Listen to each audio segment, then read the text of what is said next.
ನನ್ನ ಪ್ರೀತಿಯ ಎಲ್ಲ ವೀಕ್ಷಕ ಬಾಂಧವರಿಗೆ ನಮಸ್ಕಾರ. ಜೈ ಶ್ರೀರಾಮ್, ಹರ್ ಹರ್ ಮಹಾದೇವ್. ಭಾರತದ ಮಧ್ಯಭಾಗದಲ್ಲಿರುವಂತಹ ಮಧ್ಯಪ್ರದೇಶದ ಒಂದು ಜಾಗದಲ್ಲಿ ಮಾ ಬಗಲಾಮುಖಿ ದೇವಸ್ಥಾನ ಇದೆ. ಈ ದೇವಸ್ಥಾನ ನಲ್ಖೇಡ ಅಂದರೆ ಉಜ್ಜಯಿನಿಂದ ಸುಮಾರು 2 ಗಂಟೆಯ ಜರ್ನಿ ದೂರದಲ್ಲಿರುವಂತಹ ಈ ನಲ್ಖೇಡ ಎಂಬ ಗ್ರಾಮದಲ್ಲಿ ಇಲ್ಲಿ ಸಾಕ್ಷಾತ್ ಶ್ರೀ ಕೃಷ್ಣ ಪರಮಾತ್ಮನೇ ಯುಧಿಷ್ಠಿರನಿಗೆ ಹೇಳಿ ಮಾ ಬಗಲಾಮುಖಿ ದೇವಿಯ ದೇವಸ್ಥಾನವನ್ನು ಸ್ಥಾಪಿಸಬೇಕೆಂದು ಹೇಳಿದಾಗ ಈ ಬಗಲಾಮುಖಿ ದೇವಸ್ಥಾನವನ್ನು ಸ್ಥಾಪನೆ ಮಾಡಲಾಗಿತ್ತು. ಇದ್ರದ್ದು ಇತಿಹಾಸ ತುಂಬಾ ಇದೆ. ಇಲ್ಲಿ ಹೋಮಗಳು ತುಂಬಾ ನಡೀತವೆ. ಎಲ್ಲ ಬಾಲಿವುಡ್ ಸ್ಟಾರ್ಸ್ಗಳು ಬರುವಂಥ ಜಾಗ ಇದು. ಸ್ಟಾರ್ಟಿಂಗಲ್ಲೇ ಬರ್ತಾ ವೀರ ಹನುಮಾನ್ ಆಂಜನೇಯ ಸ್ವಾಮಿ ದೇವಸ್ಥಾನ ಇದೆ. ಸೊ ಇಲ್ಲಿಂದ ಮುಂದೆ ನಾವು ಹೋಗ್ತಾ ಈ ದೇವಸ್ಥಾನದಲ್ಲಿ ಹೆಚ್ಚೆಚ್ಚು ಎಲ್ಲ ಬಾಲಿವುಡ್ ಸ್ಟಾರ್ಗಳು, ಮುಖೇಶ್ ಅಂಬಾನಿ ಹಾಗೆ ತುಂಬಾ ಬಾಲಿವುಡ್ ಸ್ಟಾರ್ಗಳು ಈ ಜಾಗದಲ್ಲಿ ಬಂದು ಹೋಮ ಕುಂಡಗಳನ್ನು ಮಾಡಿಸ್ತಾರೆ.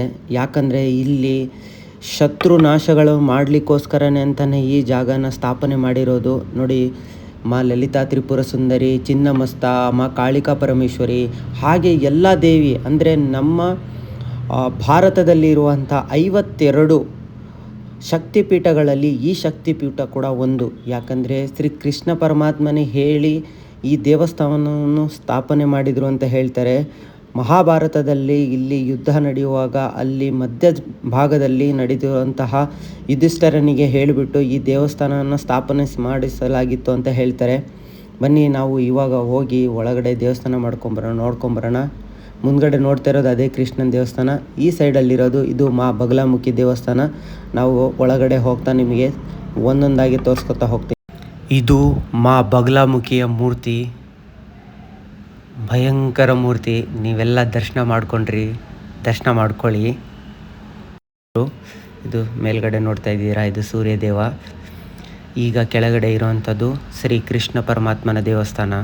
ಶ್ರೀ ಕೃಷ್ಣ ಪರಮಾತ್ಮನಿಗೂ ಕೂಡ ಇಲ್ಲಿ ಸ್ಥಾಪನೆ ಮಾಡಿದ್ದಾರೆ. ಹೇಳಿದ್ನಲ್ಲ, ಎಂಥ ಕೆಲಸ ಆಗಬೇಕಾದ್ರೂ ಇಲ್ಲಿ ಬಂದು ಹೋಮ ಮಾಡಿಸಿದರೆ ಅವರಿಗೆ ಆ ಕೆಲಸ 100% ಆಗುತ್ತೆ. ಶತ್ರು ನಿವಾರಣೆಗೆ ಮಾಡಿಸಿದ ಜಾಗ ಇದು. ಪೂರ್ತಿ ಭಾರತದ ಮಧ್ಯಭಾಗದಲ್ಲಿರುವಂಥ ಈ ಜಾಗದಲ್ಲಿ ಹೋಮ ಮಾಡಿಸೋದ್ರಿಂದ ಅವರಿಗೆ ಅವರ ಶತ್ರು ನಿವಾರಣೆ ಆಗೋದಂತೂ ಖಂಡಿತ ಅನ್ನೋ ನಂಬಿಕೆ ಮೇಲೆ ಇಲ್ಲಿ ಸಾಕಷ್ಟು ಜನ ಬಂದು ಹೋಮ ಮಾಡಿಸ್ತಾರೆ. ಬೇರೆ ಟೈಮಲ್ಲಿ ಬಂದರೆ ಖಂಡಿತವಾಗಿ ನಾವು ಇಷ್ಟು ಫ್ರೀಯಾಗಿ ನೋಡೋಕ್ಕಾಗಲ್ಲ. 5 ಕಿಲೋಮೀಟ್ರ್ 6 ಕಿಲೋಮೀಟ್ರ್ ಕ್ಯೂ ನಿಂತು ಇಲ್ಲೆಲ್ಲ ಬಂದು ಮಾಡಿಸ್ಕೊಂಡು ಹೋಗ್ತಾರೆ. ಅದೃಷ್ಟವಶ ನಮಗೆ ದರ್ಶನ ಬೇಗ ಸಿಕ್ತು, ಕಡಿಮೆ ಜನದಲ್ಲಿ. ತುಂಬಾ ಖುಷಿಯಾದ ಕ್ಷಣ ಆಯಿತು ನಮಗೆ ಇಲ್ಲಿ ಈಗ.